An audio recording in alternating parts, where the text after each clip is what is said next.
Muy buenos días a todos. Vamos a comenzar la clase el día de hoy resolviendo ejercicios de calorimetría. Vamos a comenzar con el ejercicio 17.50, que dice así.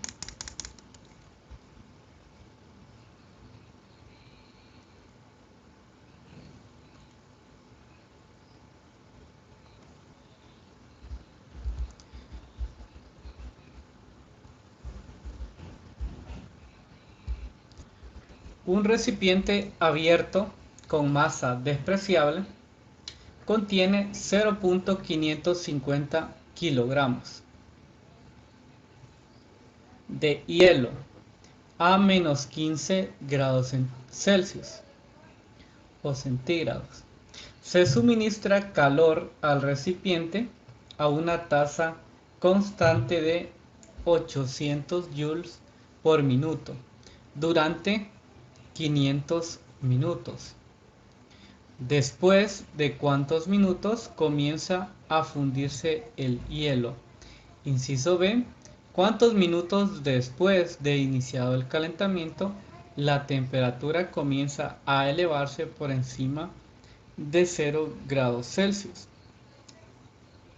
Dibuje la curva obtenida en una gráfica de la temperatura en función del tiempo transcurrido. Bueno, entonces lo que yo tengo acá, ¿verdad? Es un recipiente y el cual contiene hielo.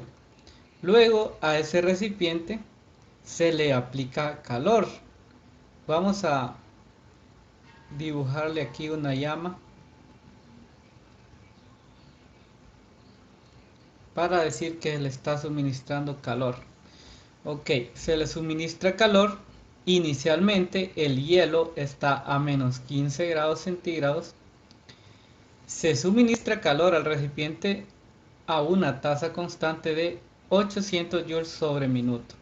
Entonces tenemos la masa del hielo, 0.550 kilogramos, la temperatura inicial del hielo, que son menos 15 grados Celsius, y tenemos la tasa a la que se suministra calor, que es calor entre unidad de tiempo, que son 800 joules sobre minuto.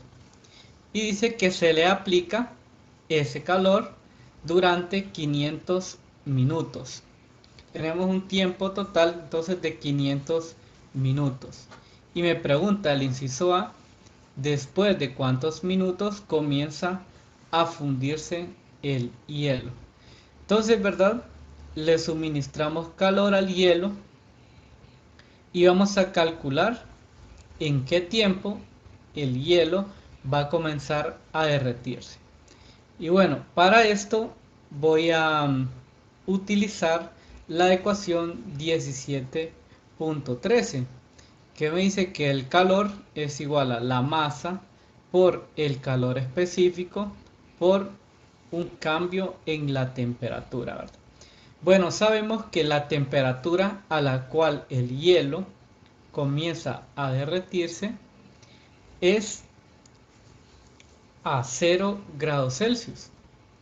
En este caso tenemos una temperatura inicial de menos 15 grados Celsius, pero cuando el hielo llegue a 0 grados Celsius, entonces el hielo va a comenzar a derretirse.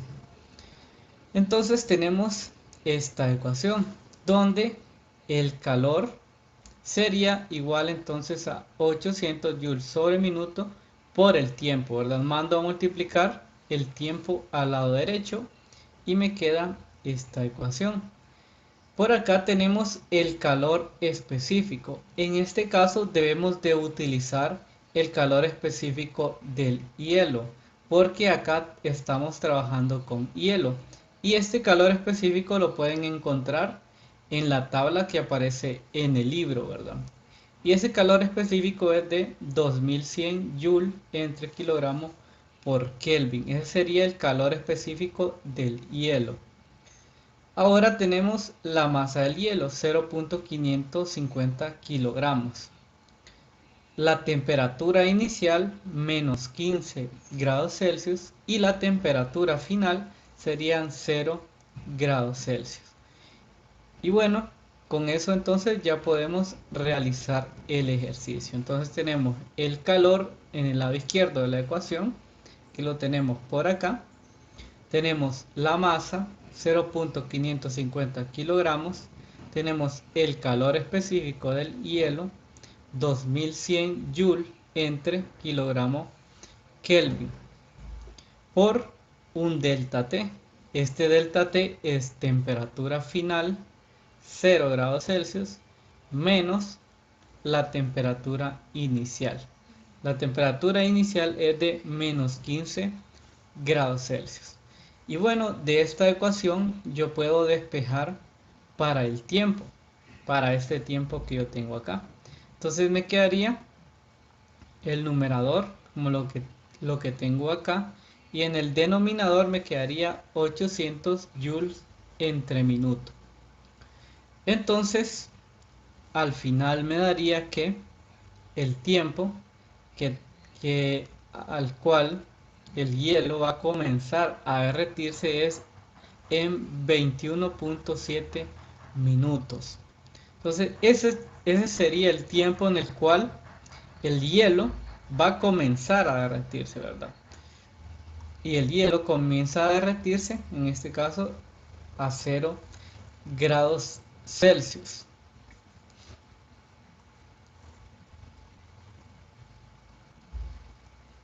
¿Alguna pregunta?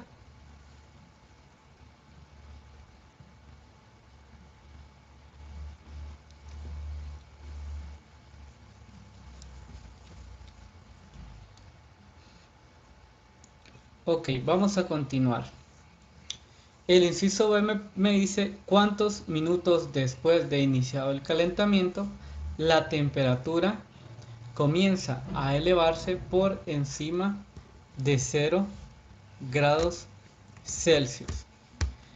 Entonces lo que yo tengo que calcular aquí es otro tiempo, ¿verdad? Y este tiempo será en el cual la temperatura va a comenzar a elevarse de 0 grados Celsius. Ahora, para contestar a este inciso, yo lo que tengo que hacer primero es calcular, por ejemplo, el calor necesario para derretir todo el hielo, o sea que todo el hielo se transforme en agua, ¿verdad? Y en todo ese proceso de que el hielo se convierte en agua, no hay cambio de temperatura, sino hay solo cambio de fase. Entonces, como no hay cambio de temperatura, solo cambio de fase, voy a utilizar la ecuación 17.20, que me dice que el calor es igual a más menos la masa por el calor latente. El calor es exactamente el mismo que teníamos anteriormente, ¿verdad? Porque es la razón en la cual se suministra el calor al hielo. Entonces tenemos 800 joules sobre minuto por el tiempo. Tenemos por acá la masa de hielo, que es igual a 0.550 kilogramos, ¿verdad? Que es el hielo que se va a derretir. Y tenemos por acá L, que es el calor latente de fusión. Es el calor latente de fusión porque se está fusionando el hielo a estado líquido, ¿verdad? Entonces tenemos el calor latente de fusión, que es igual a 334 por 10 a la 3 joule entre kilogramo. Kilogramo es acá. Listo, entonces ya tenemos las variables que necesito conocer para resolver la ecuación 17.20. Entonces de nuevo yo voy a encontrar el tiempo que le toma a todo el hielo derretirse. Entonces tengo el calor 800 joules sobre minuto por el tiempo en el lado izquierdo, multiplicado por la masa y por el calor latente de fusión. De una vez entonces despejando para el tiempo, me va a quedar que tiempo entonces sería igual a la masa por el calor latente, 0.550 kilogramos por el calor latente, 334 por 10 a la 3 joule entre kilogramos, entre 800 joule entre minuto, ¿verdad? Que es lo que está multiplicando al tiempo. Entonces, yo tengo que el tiempo en el cual todo el hielo se derrite es igual a 230 minutos, ¿verdad? Entonces, en 230 minutos, todo el hielo se va a derretir, o sea, va a cambiar de fase, se va a convertir de hielo a estado líquido. Ahora, pero me pregunta, el inciso B me pregunta, ¿cuántos minutos después de iniciado el calentamiento? O sea, desde que yo le comienzo a suministrar calor a este hielo, después de cuántos minutos la temperatura del hielo que está acá, o de la sustancia, porque ya estaría en estado líquido, comienza a elevarse por encima de 0 grados Celsius.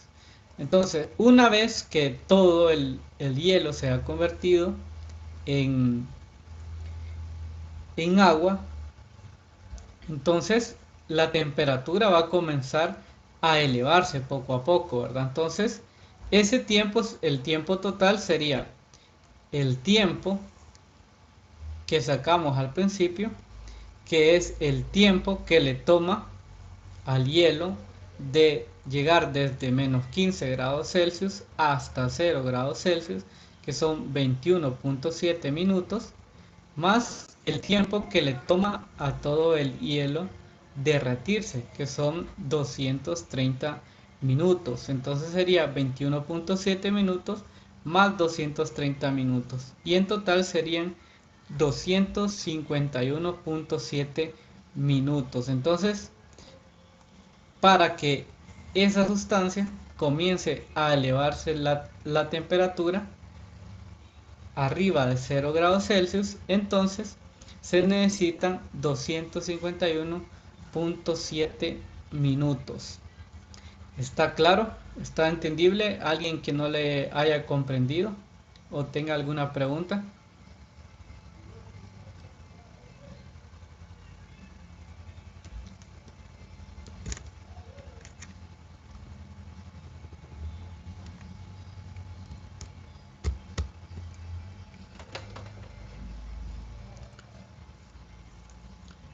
Ok, todo bien.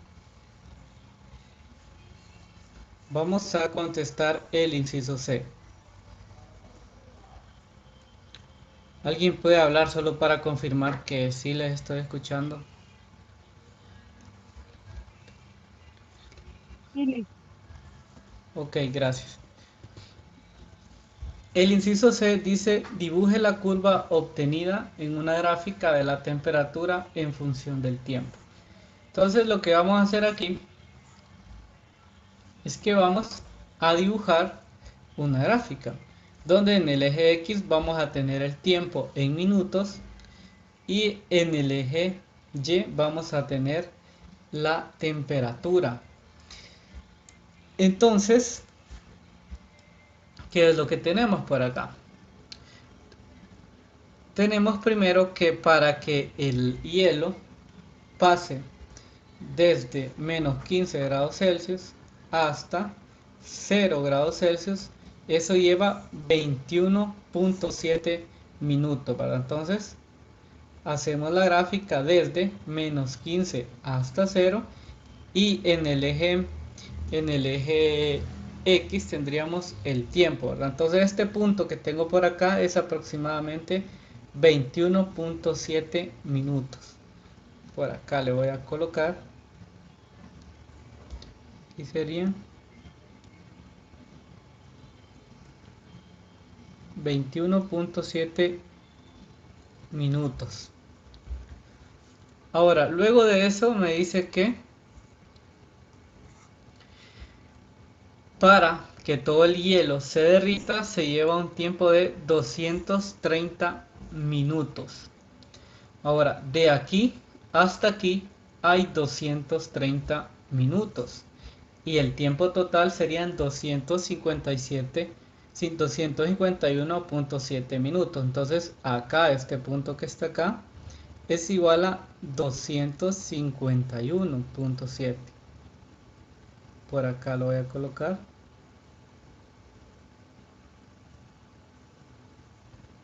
Minutos. Entonces, todo este tiempo que está acá, si se fijan en esta línea horizontal, no hay un cambio de la temperatura. Entonces, cuando no hay cambio en la temperatura, lo que está pasando es que la sustancia está cambiando de fase. En este caso, de fase sólida, o sea, hielo, a fase líquida. Entonces, en todo este trayecto que está por acá, entonces comienza a cambiar de fase. Aquí comienza a cambiar de fase y aquí termina de cambiar de fase. O sea, en este punto ya solo tenemos agua líquida. Entonces, en ese tiempo total de 251.7, la temperatura comienza a elevarse arriba de 0 grados Celsius. Entonces, después de esto, la temperatura del agua va a comenzar a elevarse. Y bueno, esa sería la gráfica entonces que nos pide el inciso C. Y esa sería la solución de este ejercicio. ¿Alguien tiene alguna pregunta?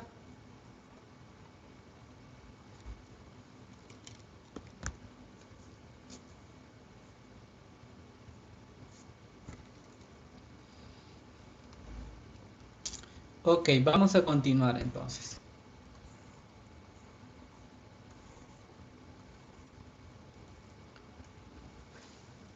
Continuando, vamos a resolver el ejercicio 17.55, que dice así: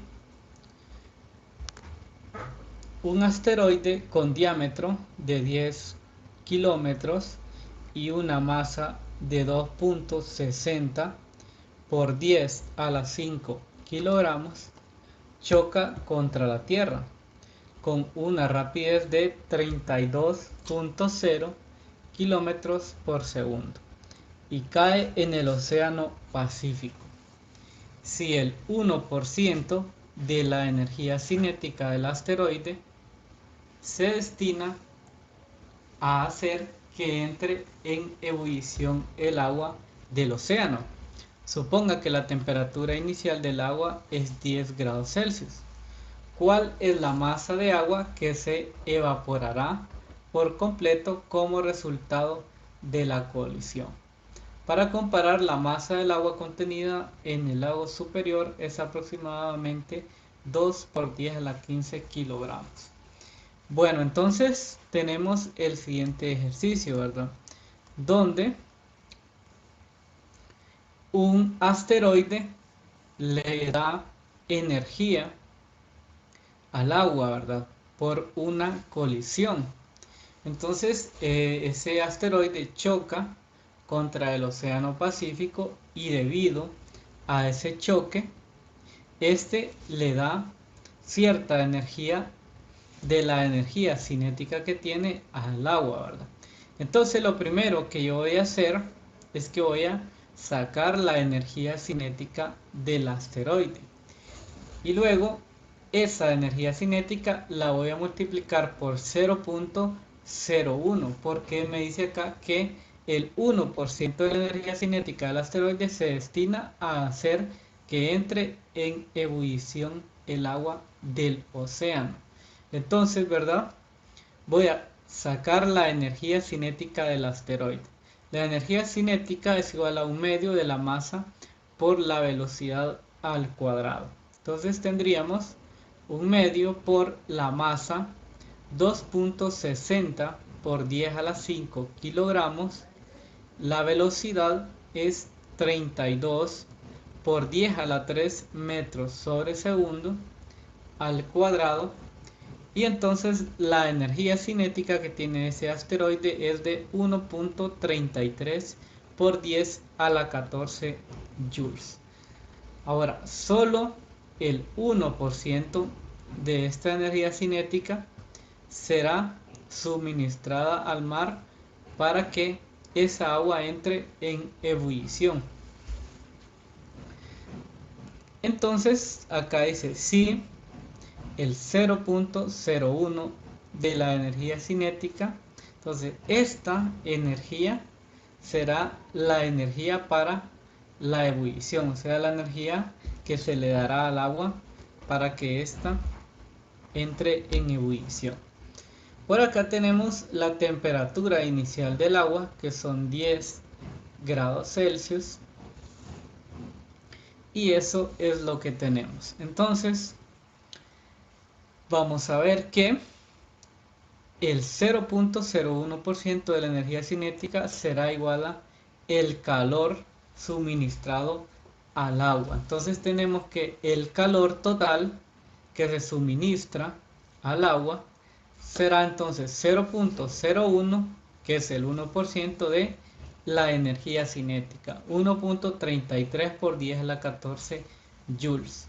Y esto es igual a 1.33 por 10 a la 12 joules. Entonces este es el calor que le suministra el asteroide al agua para que el agua entre en ebullición. Entonces, ¿qué es lo que vamos a hacer?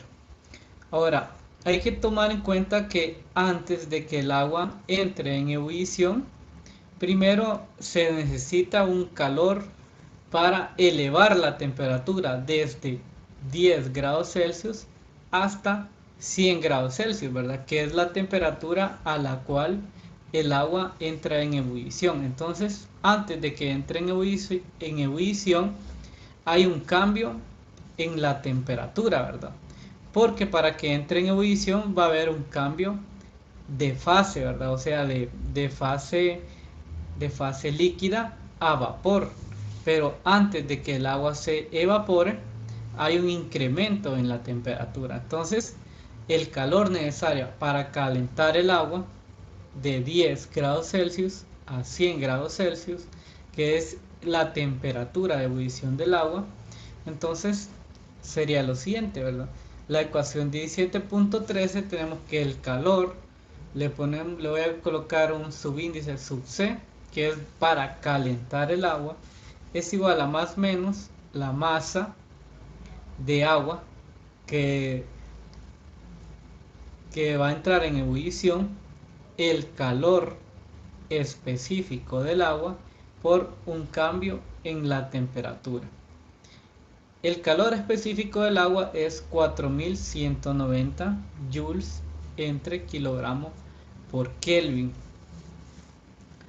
Ahora, luego tenemos la cantidad de calor necesaria para que la misma cantidad de masa entre en ebullición, ¿verdad? Este es el calor necesario para que el agua eleve su temperatura desde 10 grados Celsius hasta 100 grados Celsius.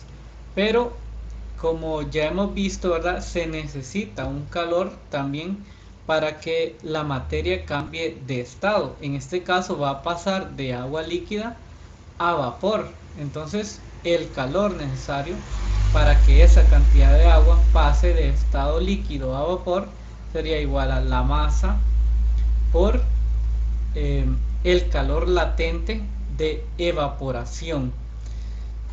Tenemos calor latente para fusión, ¿verdad? Y también tenemos calor latente para ebullición. En este caso sería el calor latente para la evaporización debido a que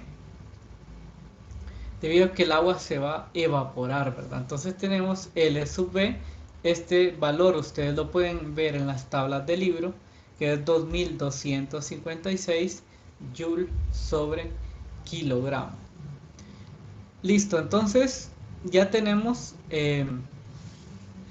el calor total necesario para que esa cantidad de agua pues entre en ebullición, y tenemos la cantidad de calor total que se va a suministrar al agua, ¿verdad? Entonces tenemos que el calor total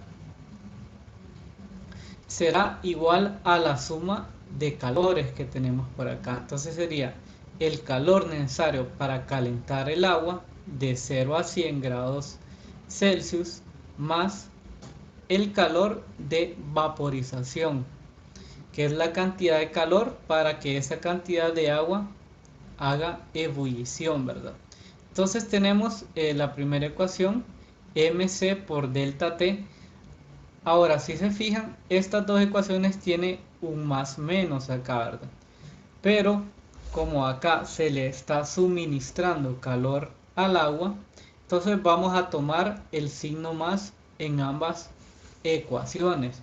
Ahora, si se le está quitando calor a una sustancia, entonces vamos a utilizar el signo menos. Entonces tenemos la masa por el calor específico por el cambio en la temperatura más el calor de vaporización, que sería m por LV. De acá yo puedo sacar la masa de factor común y entonces tendría el calor específico por el cambio en la temperatura más el calor latente de vaporización. Entonces tenemos que la masa sería igual a el calor total entre el calor específico delta T más el calor latente de vaporización. El calor total ya lo tenemos,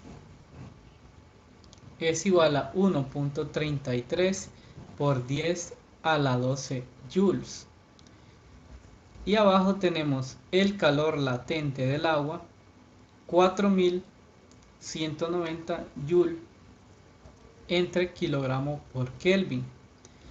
El cambio en la temperatura final sería de 100 grados Celsius y la temperatura inicial es igual a 10 grados Celsius más el calor latente de vaporización, que este lo pueden encontrar en las tablas del libro, ¿verdad? Que es igual a 2256 joule entre kilogramo. Entonces con esto yo puedo sacar cuál es la cantidad de agua que va a entrar en ebullición, y esa cantidad de agua es igual a 3.51 por 10 a la 6 kilogramos, o podríamos leerlo también como 3 millones de kilogramos, ¿verdad? 3 millones de kilogramos. Entonces esa sería la cantidad de masa que va a entrar en ebullición debido a la energía cinética que le da el asteroide, ¿verdad? Que es el 1% de esa energía cinética que le da el asteroide. ¿Tienen alguna duda? ¿Comentario? ¿Se entendió? ¿No se entendió?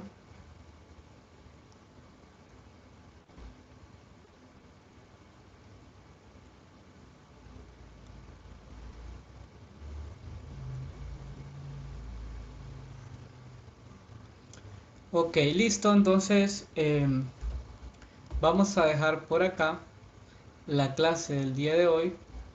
Si no le entendieron algo, pues pueden volver a revisar el video, y si tienen preguntas, pues me las pueden hacer en cualquier momento, ¿verdad?